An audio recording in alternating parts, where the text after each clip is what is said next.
Okay. Okay, brilliant. So yes, this is for Ards and North Down, Belfast and Lisburn City Castlereagh council areas. Vicky covers Belfast area, I cover Ards North Down and Lisburn City Castlereagh, so you're all very welcome. And this is just very loosely the agenda we're going to be running through today. It says welcome and around the room, but we're not going to do around the room because we've got a very packed meeting. So I'm just going to ask you all to put the details of who you are, where you're from, and what your particular interest is today in attending, if you wouldn't mind putting that into the chat. So that would be great. So then, other than that, then in the agenda, we'll be listening to some local intergenerational stories. We've got a couple of people on to tell us a bit about what they've done. We'll have our age-friendly coordinators updates.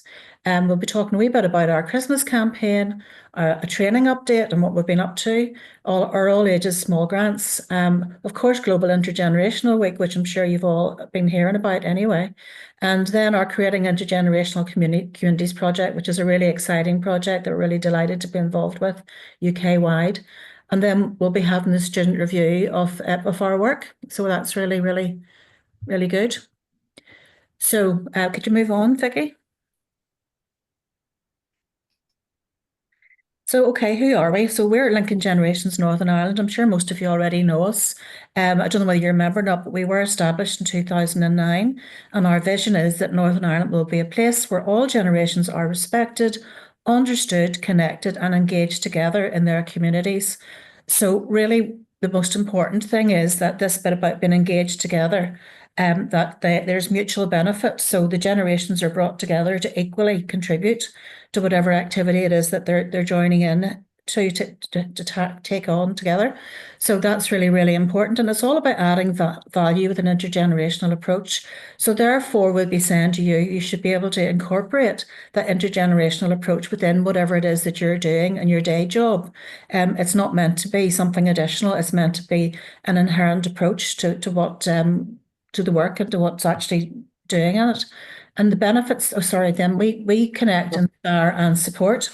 So our network has grown even over the last couple of weeks by another 20. So we're over 1,020 members now. So that's really, really exciting for us because, you know, we are a regional network. So we cover all 11 council areas.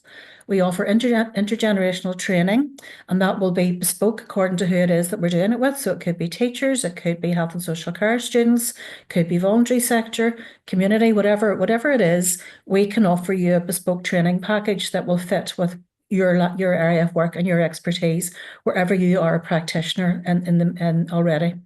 Then we offer activity ideas and resources. If you look at our website, there's a very good section on the different resources that we have, which will offer you different ideas of things that you can be doing. We provide advice and support services. So for instance, if we're contacted by perhaps a care home or a school who really want to be involved in some intergenerational work, but they're wondering who to reach out to, well, we can have a look at our network membership and put them in touch with another like organisation in the same areas, whether it's a school or a care home or supported living or whatever. So it's all about bringing those older people and younger people together. We have partnership activities and projects, and we'll be telling you a bit about some of those this morning. We also offer grants, so All Ages April, which is out now, and our Christmas grants, Christmas Connection grants, which the report's just been worked on at the minute. And then we provide a voice for intergenerational work. So we sit on all the age-friendly alliances across Northern Ireland. We work very closely with our age-friendly officers. We sit on the loneliness networks. We have close links into education and care homes as well. And of course, Global Intergenerational Week is every year from the 24th of April to the 30th of April. And we are asking councils to light up their buildings in pink during that really, really important week. So thank you, Vicky. So the benefits then of intergenerational activity, some of them are pretty obvious and some of them perhaps less so. So, you know, it does enhance learning and skill sharing across all age groups. Well, you know, I was out at a Connect IT project yesterday with the girls from Bloomfield Collegiate and the residents of an Alpha Housing project, Johnson Court. which is part of Lisburn, Castlereagh area. And, they really, really enjoyed learning together. The girls were acting as mentors for the older people in terms of teaching them about IT. And we had all different levels of skill and ability within the room in terms of the older people. So that was a very much targeted at the skill set of the people who were actually involved in those partnerships. It increases understanding and sharing of experience between generations. Again, yesterday was a perfect example of that. People were saying to me, I really enjoyed that so much. I got so much out of it. One lady discovered that she was born in 1953 and she discovered that there were caves discovered that year in an area of the Dordogne in France. And I must admit, I'd never heard of that. So I always think about the Queen's coronation and so forth in that year. But, so it's really, really is incredibly good.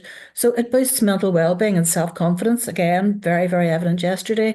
It reduces ageism by helping, because whenever you get to know someone, it really does challenge the stereotypes and the misconceptions that we all have.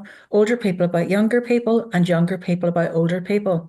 And because of all of that, it does reduce loneliness and social isolation, which is really, really important, as we all know.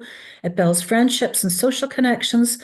And last but not least, it creates opportunities for all generations to feel valued and part of their community. And in that way, it does increase community cohesion. Vicky, could you move on? I'll pass over to you. Yeah, so I can't actually see who's in the room at the minute because I've just got a big screen. But I think we usually try on these meetings to give an opportunity to hear a bit of an update from our age-friendly coordinators, because with our work being so wide, if you imagine, like we talk about, it linking in with care homes, education, youth work, community, it is so vast, and it's hard for us to have like an actual home for our work. So the age-friendly movement in Northern Ireland has been quite a nice fit for us, because it's all about making Northern Ireland a place that's kind of good to grow up and grow old. So we've kind of found that as a little bit of our, like, sort of our home and where to place our work. So we would work with all of the age-friendly officers across Northern Ireland, and what we try to do is collate our work by council area. And in each of the council areas, there is a plan to become age friendly, which includes a range of partners working on all different types of work. So you could have your, dementia friendly work in there. You could have transport, and we're usually in there around intergenerational. So it's a way for us to be part of a regional programme, but also to have a kind of local footprint and to report locally. So Joanna, I think you might be the only one on. I don't think Gareth was able to make it today, but I was just wondering if you would want to give maybe a wee bit of an update or how we fit in with your plan, or the intergenerational activities that we do. Yeah, okay. Morning everybody, and thanks, Vicky. So yeah, I'm the age friendly coordinator. I'm based in Belfast City Council. So we do have like a 4-year plan, as Vicky had mentioned there now. I suppose in terms of intergenerational work, I myself aren't involved directly with projects, but we would support work happening in community centres across Belfast, and a lot of them have kind of more recently done projects around intergenerational activities in terms of like bowling, and they've been linking in with sort of care homes and things like that there. Also, what might be of interest, which is it's not specifically age friendly, but I sit within a team called the Belfast Health Development Unit, and they at the minute are involved in a project called participatory budgeting. And it's basically where projects sort of apply for funding, but it's actually the public that votes on the projects. And what we've seen is sort of there has been more intergenerational projects applying for this, which is great to see. So, and then obviously, you hope that the public will vote for them. So it happens across all 4 areas of Belfast there. So that's just something kind of I thought it's a wee bit different, a wee bit might be of interest in terms of, intergenerational work happening across Belfast, that people are applying, for all different types of grants to try and help promote the intergenerational work that's happening now. I'm hoping maybe at the next meeting I'll have more of an idea of specific projects that's happening. I suppose people are coming to the end of their funding at the minute now, but I know with my funding, I would hope that particularly within the community centres, maybe some of the work could be focused around maybe more intergenerational work as well. So, but I'll keep you posted on that anyway. And is it, Joanna, because we were involved in the one in Armagh, Bridge, Craigavon, and must say it's a really, really good kind of fit for those types of projects. And we had a school they've actually been kind of doing it for 3 years now, and they do like a big public event where everybody votes, and it's a nice way to get money at a local level. So it would be a really good fit for us to be able to do, because what we do is then push that towards our network members or people who are interested. And we say go for that piece of funding. So maybe it would be good when that becomes open again, that we could share that then across the certainly Belfast network. And then the other thing is, I suppose, maybe if we had if you have contacts with those groups, maybe to just say to them to use Global Intergenerational Week as a way to kind of promote the project. Promote the project, and the council could maybe even be involved in that as a bit of a community. I'll have a wee meeting with you maybe about that. We could see Yes, certainly. It's just it's just brilliant. another way that I just noticed. And I suppose the other thing about those events is that the projects, as well as obviously trying to get people's vote, is a way of them promoting what they're doing and getting their word out of what they're doing to local people, so people are more aware of what's happening. Definitely. No, that's brilliant, Joanna. I don't think Joyce, Geraldine and Gareth I don't see her. Gareth had given his apologies. He had another meeting this morning. So just Geraldine's actually leaving post now, so she is, Vicky, at the end of this month. So she's maybe involved in maybe kind of getting things, the last wee bits pulled together. Yeah, she's actually moving to Belfast for a different job now. So, but my goodness, so I have to get in contact with her, Joyce. I haven't heard that. No, I hadn't heard that myself. Okay, well, look, thanks very much, Joanna. And it's great to have your support, and I'll get a wee catch up with you then about Global IG Week as well. Just wanted to do a bit of a wee recap on our Intergenerational Christmas campaign and the small grants. And, obviously for us, different times a year are the perfect opportunity to kind of promote that message and around intergenerational. But we depend, as a very, very small team, we're down to 3 now, and we're all part-time.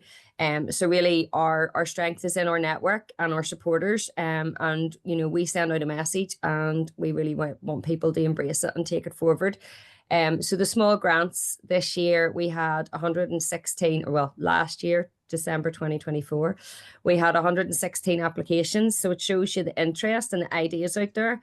Unfortunately, we can't fund all of them. So we were able to fund 30 groups across Northern Ireland, but that covered all of the 11 council areas. What we've tried to do as well is provide each of the councils with a wee breakdown of what numbers applied in each area. I haven't done that for you yet, Joanna, but I'm happy to pull that together.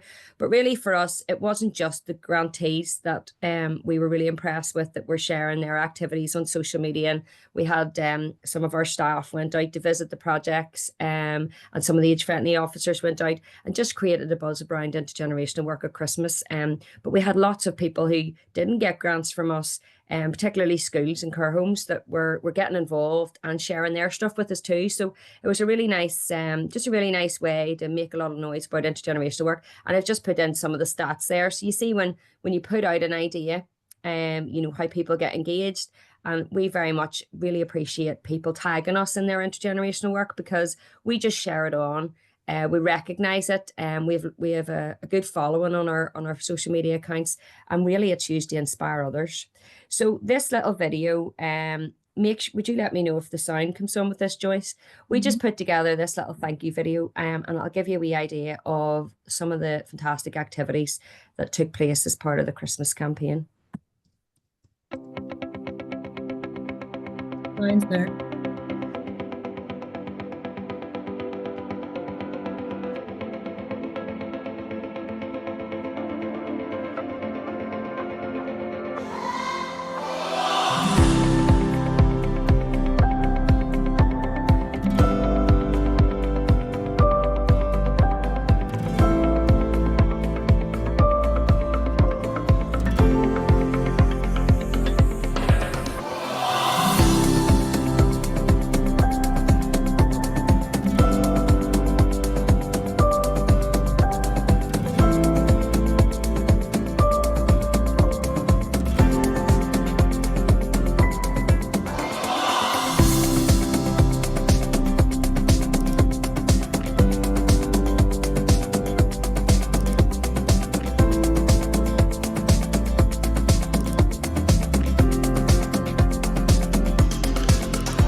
So as I say, that wee video just shows, and that's a collection of photographs, you know, that of people that are supporters have shared on Facebook, or some of the Christmas grants. So it's just lovely to see so many people involved in intergenerational, and seeing it as something that's important, especially at Christmas time.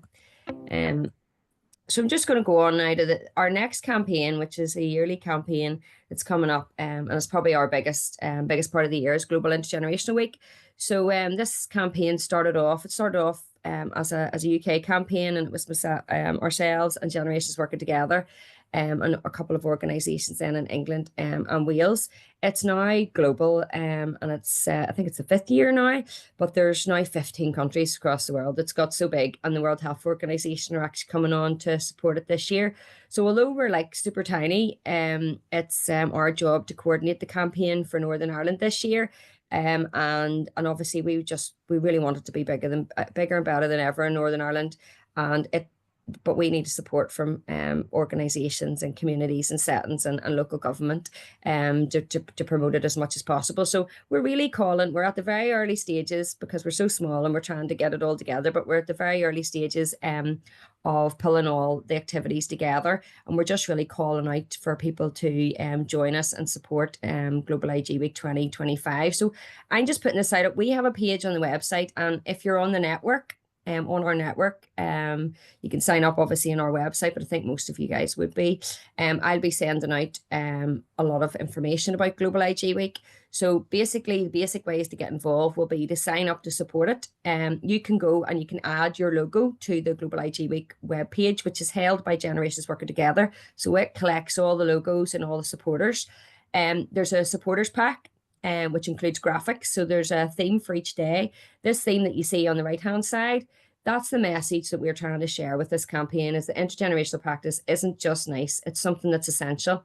And for us, the more stuff that's shared by our supporters, the better. And I am sending the message loud and clear that this isn't our campaign, this is everybody's campaign. And, you know, I want people to use it as an opportunity to share what they do. And please do tag us so we can share it on, but also use the hashtag so it can be collected. But there's different themes. I'm going to show you the partner video shortly, but there's different themes for each day. You can use your work to fit in with those themes. I remember last year, the Public Health Agency, they did like a weekly, so they did a post every day, and they showcased something that was happening intergenerationally. Remember LGNI, they contributed to the workplace one.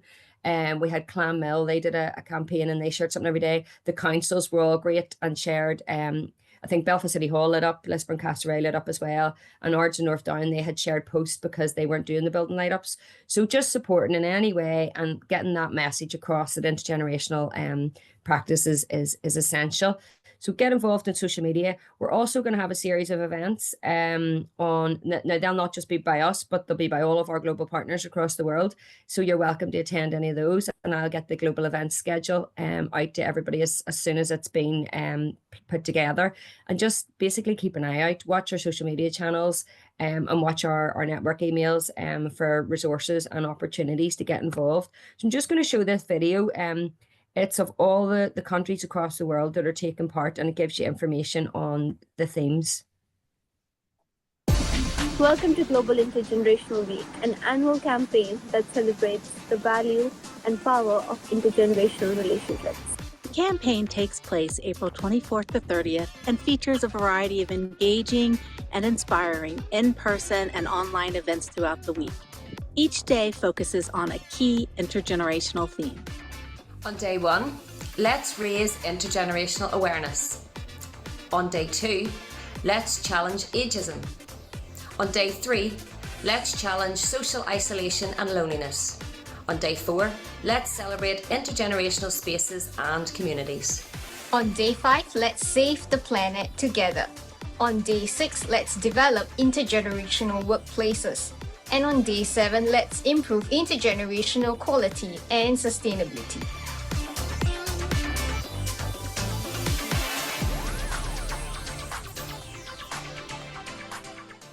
La práctica intergeneracional brinda una gran cantidad de beneficios. Reduce el aislamiento social y la soledad en todas las generaciones, estableciendo relaciones vitales para grupos vulnerables en todo el mundo. Los enfoques intergeneracionales pueden mejorar el rendimiento y los logros educativos en los jóvenes a través de programas de mentoría y el intercambio de habilidades. Las relaciones entre generaciones, jóvenes y mayores, también fortalecen la confianza, mejoran las habilidades de comunicación y fomentan un renovado sentido de responsabilidad social. Intergenerational practice also breaks down age barriers, challenges age-related stereotypes, and improves our understanding of the challenges different generations encounter.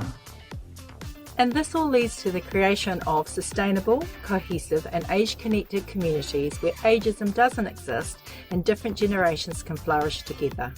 ולכן השנה אנחנו רוצים לשנות את התפיסה, נהפוך את הקשר הבין-דורי מפעילות שנחמדת איתכם לפעילות נחוצה והכרחית.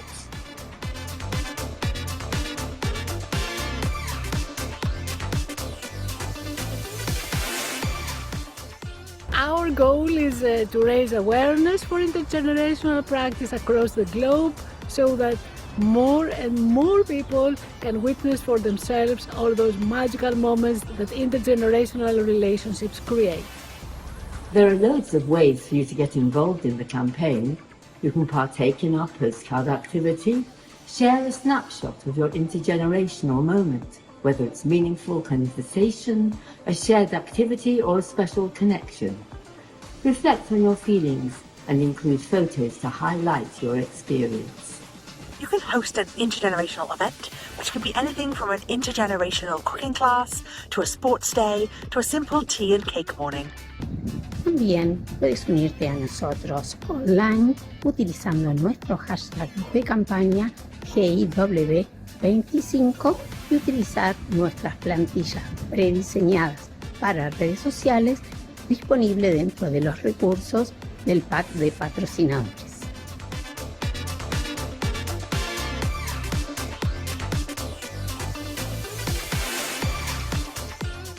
Together we can build stronger relationships between generations and work towards building and sustaining a more inclusive and intergenerational future for people of all ages.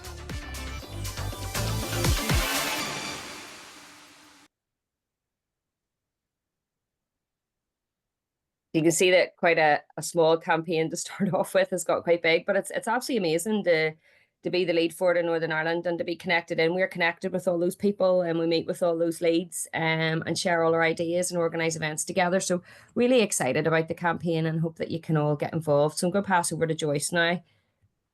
Okay, everyone. I mentioned the 2 grant schemes that we have each year, and we were able to offer those grants thanks to the Public Health Agency who provide the funding. So we will be providing 30 small grants to support intergenerational activities during the month of April that will be aiming to celebrate Global Intergenerational Week you've just heard about. So that's a really, really important time for us to highlight how important intergenerational work actually is and how, as we've already said, vital it is and essential it is. So what we're asking people to do is to spark an intergenerational connection in your community. I'm handling these grants, so if you want to email me, if you need an application form, it's joyce.savage@bjf.org.uk, or you can look on the website and you'll see my email address on there. The small grants are seed funding of £125 for activity that's going to happen during the month of April, as I've said, linked to Intergenerational Week. It closes next Friday, the 28th of February, but it's not a very onerous application form, so I would just say, just get on with it and get it in there and see what we can all do together. And we will be going out to visit as many as we can, as many of those events as we can, and highlighting that on our social media as well. And we'll be asking people who are doing things to highlight it on their social media and to tag us, of course, and using the hashtag GIW25. So that's really, really important too. Thanks, Vicky. Could you move on? Okay, so one of the All Ages grants recipients last year was Rathmore Primary School, who worked with Oakmont Lodge Care Home, and I'm going to invite Laura Martin, who was the intergenerational lead in the school at the time, and Sarah Mullen, who I think has taken over from her.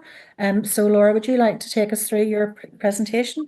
Yes, absolutely. Thank you for having me here this morning. I'm just on my own this morning, and I've got a PowerPoint there if we're able to pop up Yes, and if you just want to tell me just to skip on, I'll skip on for you, okay? No problem at all. Yeah, thank you.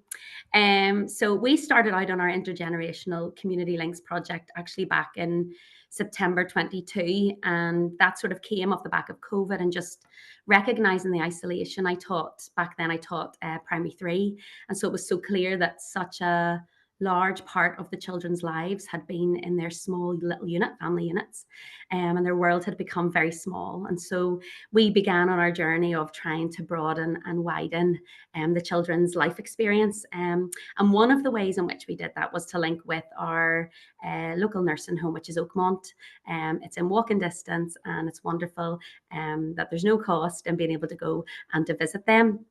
But our vision really was that it wouldn't just be one-off visits. I'm also the music teacher in school, and so for many years I've been taking choir musicians to the nursing home, and it's always burdened me that we went in, sang from afar, give a little wave and left again. And so it was just wonderful to have the opportunity to really think about how we could establish purposeful and meaningful relationships. And as you can see there, in order to encourage empathy, our talking and listening skills, problem solving, and also just that sense of duty that the children would have with members of their local community. So if you would flick on there. And it was important that the activities that we were involved in were beneficial for everyone. They established relationships and also had the educational impact for the children. And so, as I said, I was primary 3. And so the grant that we were able to avail of, we were able to use for a specific project with my year group. And again, there's Mary in that top photograph, and she's the activities coordinator there. And Mary and I both have a heart for taking part in activities that the residents have a memory of, and also our pupils. And so we were able to purchase some beautiful flowers, and the children weeded their flower beds, and were able to plant flowers that the residents could enjoy all summer. But also, as you can see in that bottom left photograph, the children also got to plant a seed that they could take away and have memories of their day and their project. But it was also important for us as a school that we would use the funding not just for a one-off project, but something that could benefit us long term. And so we were able to purchase a variety of resources that all of our classes were able to use in our ongoing visits. And we were able to purchase board games, a speaker. Many of our year groups put on performances each year for parents, and so staff were having to bring in speakers from home and things like that to be able to use, and resources to take with them. So it's wonderful now to have a box of resources that staff can lift with a speaker and different colouring resources and board games. And it was the children that came up with the ideas of what we would purchase. And we spoke to them and asked them, what type of activities do you find it easiest to engage with the residents? What ones do you think they enjoy the most? And they came up with the ideas of the colouring, the crafting, and then some of the board games like Snakes and Ladders, Exy-Ozies, and things like that. And while we're there, as I said, there has to be the educational part as well. And so when we were there doing our project, some of our children, as you can see in that top right-hand corner, were going around and gathering data that we could then bring back to school and put together and create our bar charts. And it was things like their favourite food, favourite colours, favourite animals, in order to establish those similarities and also differences across the age. So as I said, nearly all of our year groups go. The only year group that doesn't visit now is primary 1. And so they visit from afar, and they'll send videos, they'll send Christmas cards and crafts as their way. But here you can see primary 2. They have been visiting. There's some of the board games in action, some of the colouring resources. And one of the things they love to do is to take their storybooks and read to the residents whilst they're there. So each of our primary 2 classes go, and our classes go multiple times in the year, usually 2 or 3 times. Here's our primary 4. This was a wonderful idea that they had. They study World War II each year, and they've got wonderful artifacts that they're able to take along. Mary's brilliant in that in weeks coming up to the children's visit, she'll do lots of discussion activities with the residents to jog memories of their time during the war.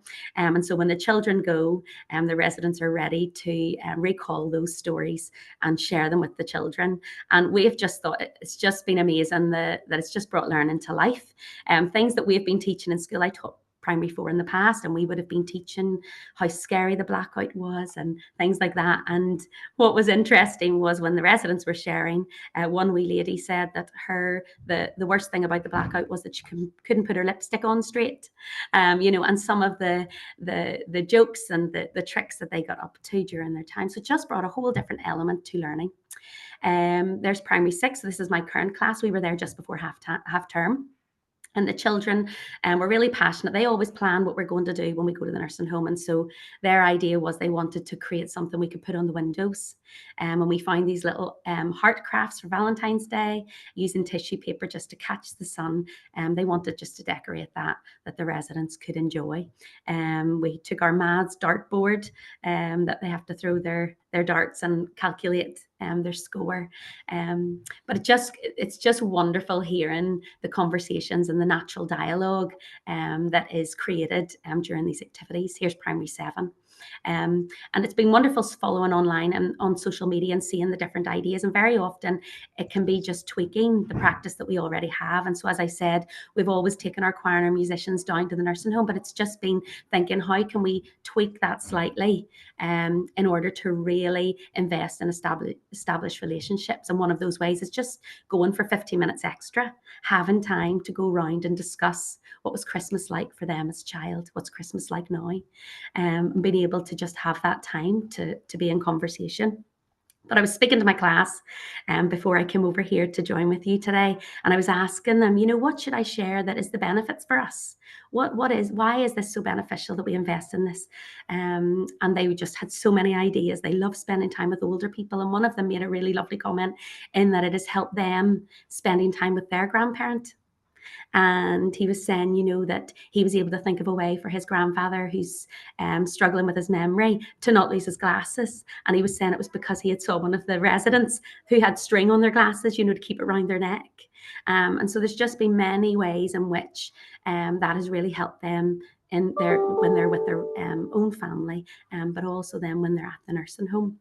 And it's lovely to hear the things when you're walking around the room. Joyce, I know you joined us that day for our project with Primary 3, but hearing some of the conversations just before half term, I could hear one of the children saying, I live just round the corner. I could come round and visit you sometime, and just these little conversations that go on, and the empathy that's shown from both sides, and the care.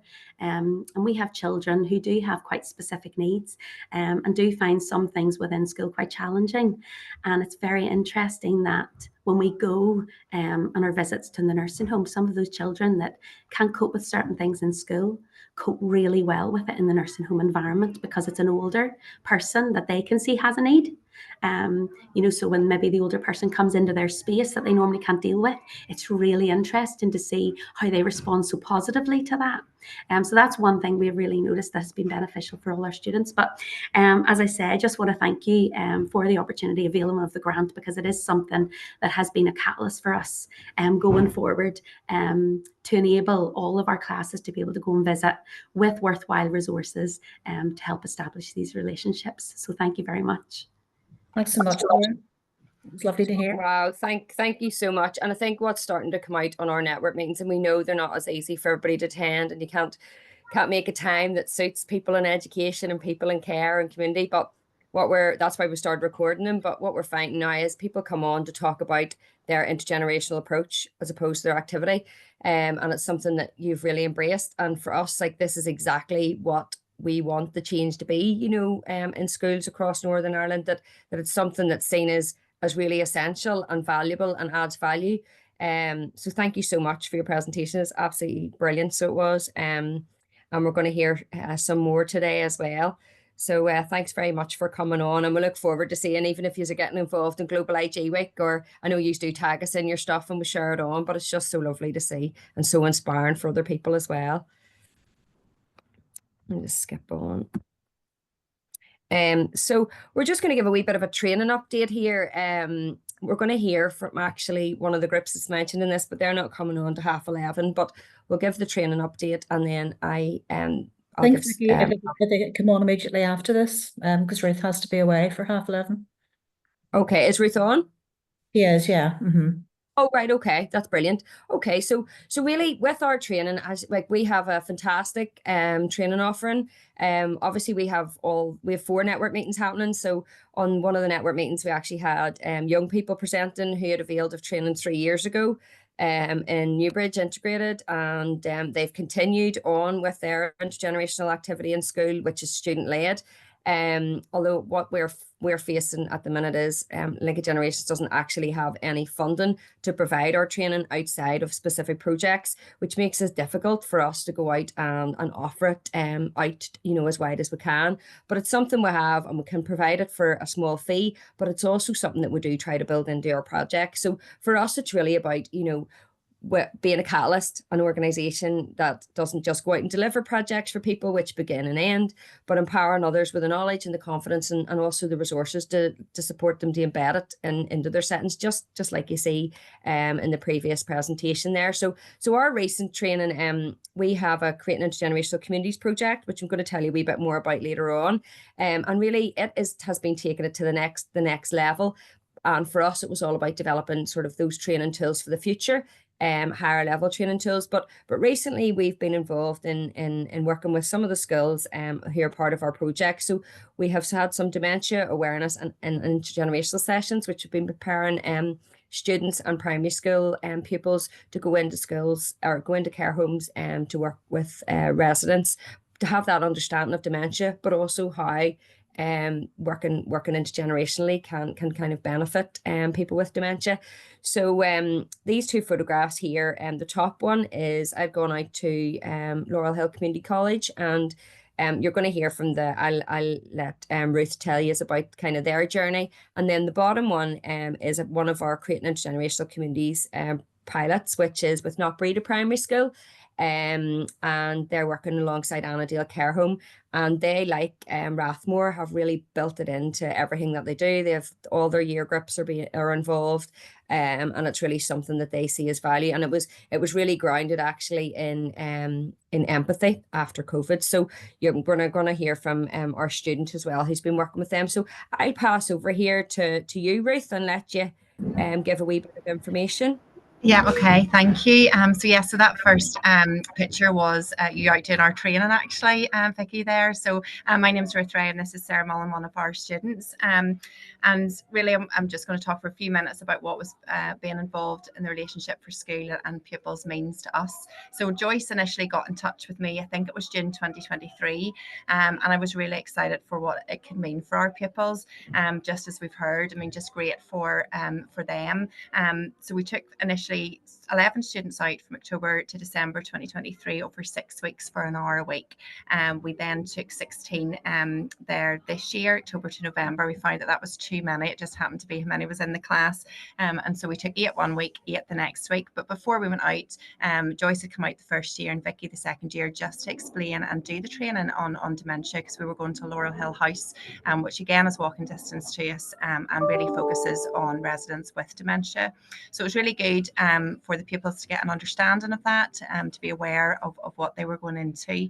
And as they went over, we did activities each week, just mainly involving chatting with the residents, but completing jigsaws or colouring in activities, playing simple games. We even had a sing-song on the last day where myself and another pupil played the piano, and it was lovely. So our pupils, I feel, have been given an experience in a care home that they, was invaluable, and they might otherwise not have had. You're going to hear from Sarah in a wee minute about how she's found the experience, but I knew it would benefit our students hugely. So educationally, I was thinking, okay, coursework, they're doing health and social care, they'll be able to do their Unit 1 coursework, the Unit 2, and get some information. So that involved looking at for Unit 1, promoting quality care. So again, it was just ideal. Unit 2 was communication, which was brilliant. So students have to write a report on communication, and they have to look at different types of communication, so verbal, non-verbal, written, etc., and do some tasks. So it was an ideal setting for them to be able to do that in a care home. They learnt obviously the communication skills while they were there, and it became more confident as they were talking to an older generation. So the experience in the care sector there was fabulous as well. It was a good experience for seeing what it would look to work in this sector. And for many of our health and social care students, they want to go into nursing or into care homes or into something with a caring nature. So it changed even some of their perceptions. One student said, I thought that the nursing home would be really dull, but it was bright. The residents were all looked after really well, and they were encouraged to take part in lots of activities, and so it's changed the pupils' perception of what nursing homes look like. It's given them a lot of enjoyment, I think, on both sides. To the residents, when we come over, they looked forward to the students coming over each week, and they loved the chat. They especially loved the sing songs, and they loved the reminiscing about what life was like in their days and what school they went to and how hard school was. So Lincoln Generations has been really good in being able to bring, the generations together to learn what life used to be like. One pupil said that they weren't as scary as I thought they were going to be. She was worried about what to talk about, and some of our students wouldn't be confident in talking to older people, and she was really worried about it. But as she sat down, she found the conversation just flowed because the residents said, "Oh, I love your nails." She'd had a beautiful painted nails, and they started talking about that. So as I said, it's been really beneficial for us. And I'm just going to ask Sarah here a few wee questions about how she found it. So Sarah, how did you find the project? I really enjoyed our visits, and I found it helped, as Miss said, with our coursework, and just seeing it in place really helps to apply it in the coursework. But I also just enjoyed getting to know the residents and talking with them, and doing activities and just talking with them. I have quite a lot of experience with older people from church, but it's a different kind of viewpoint when they're in the care home, and it was really good. Good. And how did it make you feel? Yeah, I think whenever Vicky came in to do our training session, and even going to the care home, made me more aware of the difficulties around dementia and how to interact with them through that. So it really helped with the communication aspect. And favourite bits? Probably I really enjoyed the sing song. That was good. And then just jigsaws and getting to know about what they'd done for work and their the activities that they enjoyed when they were younger. And the conversations just flowed easily. They would comment on our uniform and then talk about their uniform when they went to school and things. And lastly, relationships you formed? The relationships, it was harder to build long-term relationships through the weeks because a lot of them had dementia, but it was just, I feel like we got to know more about them even each week. We'd talk about different things and get to know different aspects of their life through the different visits. One of them was talking about their school life, and we would compare the differences and things. So it really made us more aware of just the differences between the generations, and I think it brought us all a lot closer. Thank you. That's lovely. Thanks, Ruth. Thanks, Sarah. Thank you so much. And it's really great. It's always great to hear from, both of your perspectives. And thanks so much for coming on and telling your story, because it's much more exciting than us just showing it on your behalf. So thank you very much.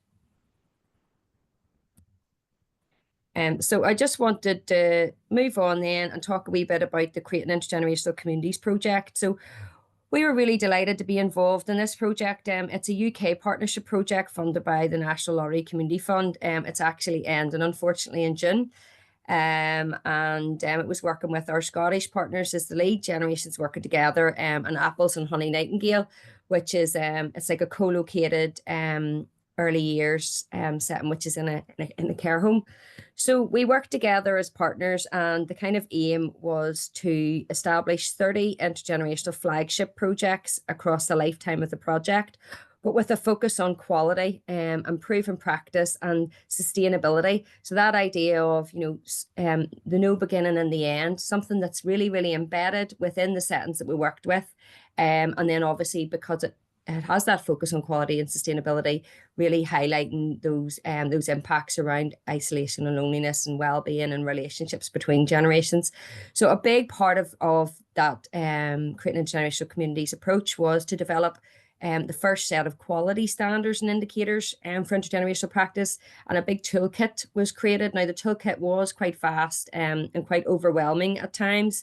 But what we wanted to do was we wanted to have this resource to be able to almost chop down for the next stage of the project, so that we could actually start to use it in lots of different settings and lots of different ways in our own countries.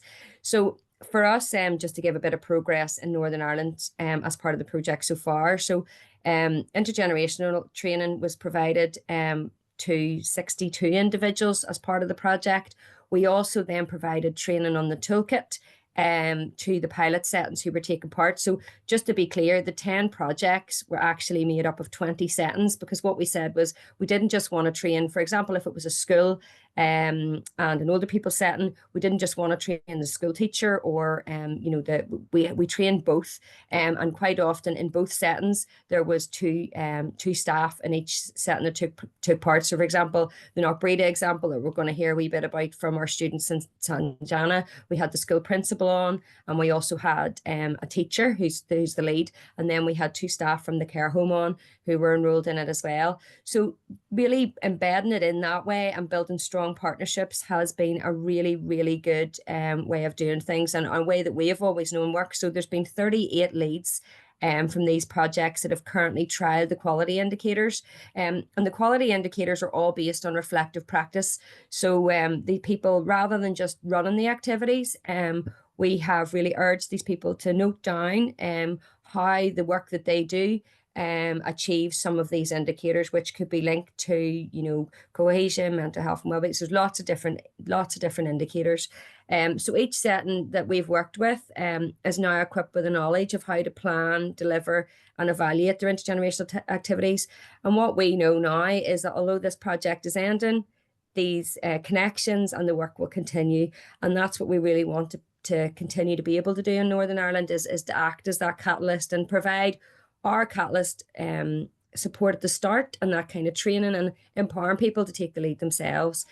So we are having a celebration event for that project, and we're going to be sharing the impact, hearing from some of the projects involved, and that's going to be in the Long Gallery in Stormont. If you'd like to save the date, that's going to be open to all of our supporters. And we're holding it at 3:30 because we want it to be open to people who are working in schools, and hopefully it'll be a good celebration. So I'm just going to pass over to Sanjana. And Sanjana, maybe if you want to give a wee bit of an introduction then, just to yourself as well, and how you came about to meet with LGNI. So, hello everyone. I'm Sanjana, and I am a student from Queen's University. I do psychology, and I'm in my final year. And as a part of my final year program, I was partnered up with Linking Generations to do a placement with them. Even though the placement was only for 3 months, I decided to stick along and continue with them until end of term. So my role pretty much involves writing up and collecting evidence on the CIC projects that Vicky had spoken about just right now. I also accompanied her to the dementia workshop to Knockbreda, and since then, I've been going to Annandale with the kids every time they visit to just see how things are going, just make observations, and actually see what we spoke about, what the benefits we spoke about, and the impact we want in person. That was the whole point. And these are the few pictures that I put up here. Students, P6 students from Knockbreda visiting the residents at Annandale, and in the beginning stages, a lot of the students were a bit anxious, you could say, because I think it was new territory for them. Some were even very emotional because they could think of their grandparents who are going through something similar or who have passed away. So some of them are pretty emotional, while some of them were a bit awkward as to how to communicate with them. But as they went to Annandale, every now and then, you could see that they built confidence. If you could just move on to the next slide. Yeah. So this is pretty much describing my role.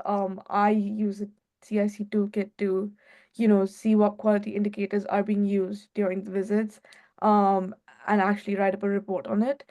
I also try to see what outcome is there and how kids are learning from the activities, or how our residents feeling after the activity. I just try to see how they feel before any activity and after, and try to see what has changed and what the differences are. And I also hope that this work is raising awareness and advocating for something that's so beautiful and also very important. Um, could you move on to the next slide, please? Yeah, so as I said, the first meeting, students were awkward, hesitant. Even some of the residents were not very comfortable because you can imagine um they need their space is being not invaded, but their space is being met with new people, and that connection to be built was a bit awkward. But the second meeting, the students were actually pushed by their teachers to, like, ask them questions, make Christmas cards for them. Few girls even sang Christmas carols, which was really nice. And I think with the help of facilitators, such as the nursing staff at the care home or the teachers, really helped the generations start a conversation, if not already build a connection. But now that this project started in November, and this in February, now you can see like people have gotten to know each other's names. Some have already built relationships with the adults over there. There's also a lot of banter, a lot of fun that happens, and it's just really interesting and it's really beautiful to see as an observer personally. um, so as Vicky had mentioned, we had Natalie, the principal of Knockbrader. She is very on the feet about intergenerational practices. I think because of her help, the school has been able to adapt intergenerational practices, not as something that's extra, but something that's a routine and something that is just a good thing to practice. Pauline from Annadale as well. Apart from intergenerational activities, Pauline does a whole other set of things that help the residents feel engaged and entertained and not make them live monotonous days, rather just something very interesting to look forward to. So with linking generations, the teachers from Knockbreda and the nursing staff from Annadale have created something really magnificent. And you see the benefits that we spoke about previously happen in front of you, and I think it's just marvelous.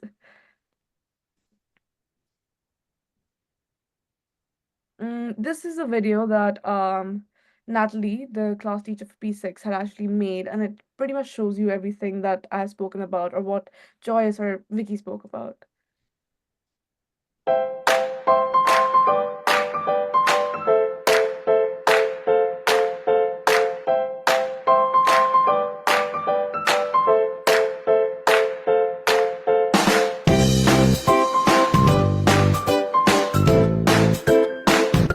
Do you enjoy the kids coming in every week? Very much indeed, What do you like about it? because they're all free and easy to talk to. Yeah. And they just love beating me in all the games.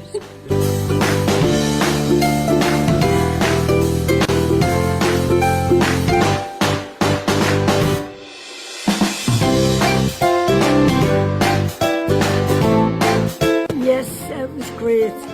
It was great learning too from children. And what do you enjoy about them coming in? Coming in just great, and just activity, just through usefulness. Makes you feel better, you know.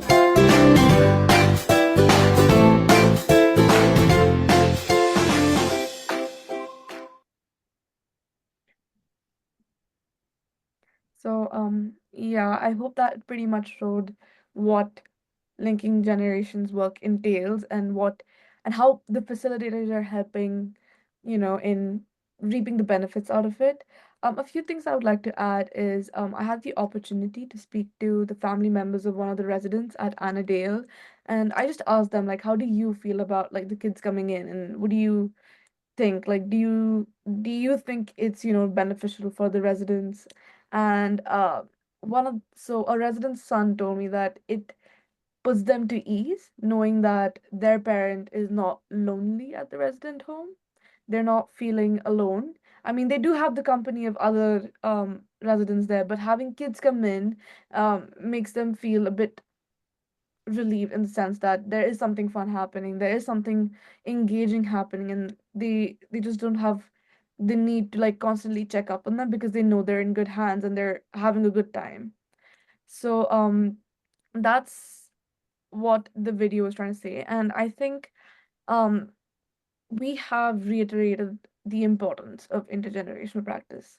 With one of the slides, there was a picture that said intergenerational practice is nice, but where the nice was cancelled out and it said essential. That's what I'm trying to say as well. It's not just an idea, but it's something that communities can really use and take help from.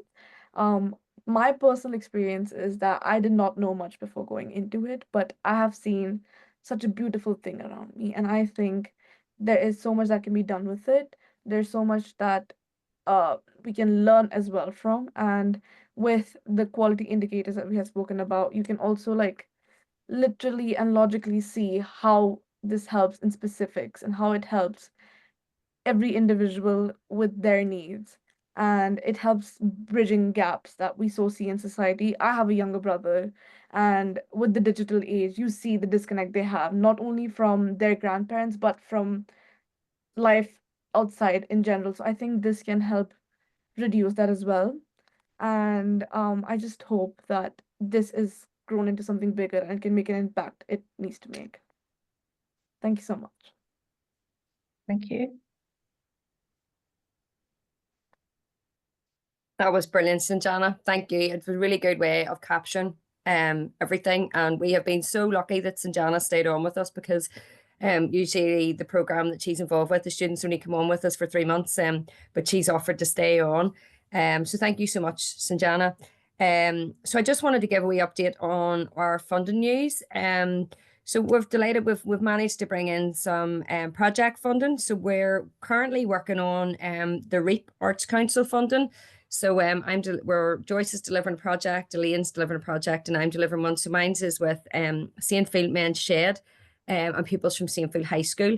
And they're going to be taking part in intergenerational art sessions, but it's art that's decided by them. So actually we're going to be working on wood and pyrography, which is going to be a new one for me. Joyce is working in a project in Portaferry. And Elaine is working on one in Sand Mills. And we've managed to get some money from the Shared Island Civic Fund as well. And we're working with groups in Fermanagh and Omagh and Cavan. And we've also accessed money from the Arts for Other People Fund, but it will hopefully be later on in the year. And then Joyce is also working on some Connect IT projects, which you mentioned earlier, with Bloomfield Collegiate and Johnson Court, and then Regent House School. And I think it's like local older people and grandparents. But in other funding news, which isn't so great, LGNI's core funding, we have lost a big piece of funding for our staffing. And we just want to let our network members and our supporters know that we don't know what the future holds really beyond June, particularly for our work, which is around infrastructure, these network meetings, resources, being part of Age Friendly, all those kind of things. So it is a bit of a hit. And I know a lot of people in the community sector are facing these kind of things, but we just don't really have anywhere to turn at the minute, because we've never had access to infrastructure funded from the government. We get a small piece from Public Health Agency. So over the next wee while, we're going to be doing a lot of lobbying, and if you care about the work that we do, and you support it and you feel that it's essential, just like we do, please do help us out and speak up for us.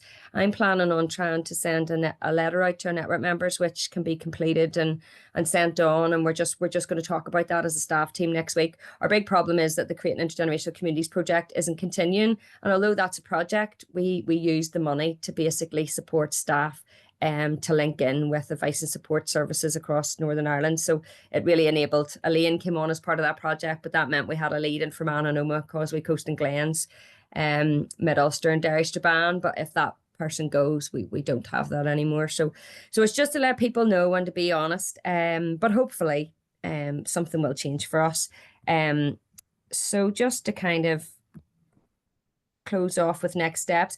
If the people that are on, I know people have had to jump off because with work commitments and stuff, but we're going to do a Mentimeter. But while Joyce is getting that ready, and the Mentimeter is important for us, for our funders, so if you can stay on, it's just for 5 minutes. But basically, next steps, please sign up to the network if you're not already. Reach out to us if you need help with an intergenerational match, or you just want a wee bit of advice. Joyce is the main contact for All Ages April. If you want to put in your idea, get involved with Global IG Week. there's some things in the mix. For example, we're hopefully going to be having our photo competition and stuff again. I'll be sending out resources around how to share stuff on social media. And obviously we'll hopefully be running a couple of LGNI events as well. You can arrange a chat with us. We're always here to help. That's something we can always do, whether it's by phone or online, or if you're close, we can grab a cuppa. And if you're interested in the intergenerational training, we might over the next while share a couple of dates, depending on staff capacity, because we're just so busy at the minute. But yes, if you're interested in training for in-house, or you have a group and you're able to pay a small fee, we'd be more than happy to do that. So I'm just going to come out of the stop sharing screen. Let's see.